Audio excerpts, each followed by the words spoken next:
Why is infection a risk in plumbing first aid? Have you ever thought about what happens when a plumber gets injured on the job?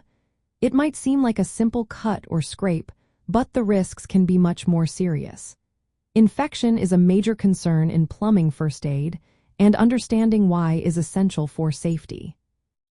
Plumbers often work in environments that are contaminated with sewage, human waste, and other hazardous materials.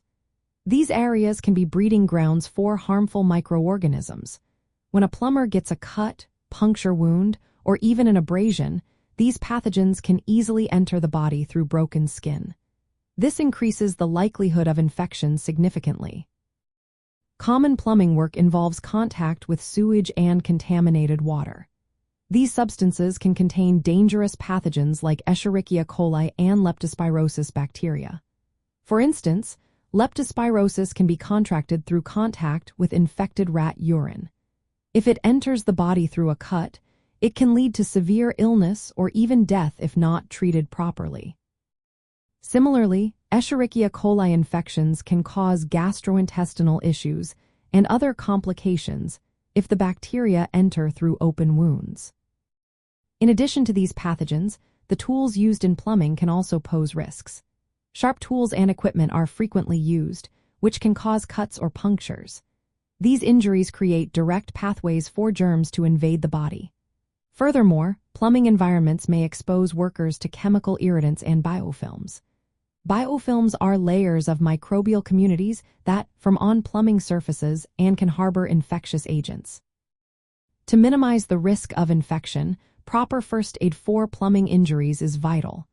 This begins with thoroughly cleaning wounds to remove dirt, debris, and contaminants. Applying antibiotic ointments or protective barriers is also important.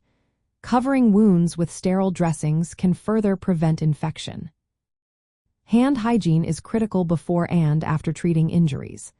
This helps avoid transferring germs from one surface to another. Additionally, using personal protective equipment like gloves and protection can reduce exposure to infectious materials during plumbing work and first aid treatment. In summary, infection is a risk in plumbing first aid due to contaminated environments filled with harmful microorganisms. Cuts and punctures provide entry points for these pathogens.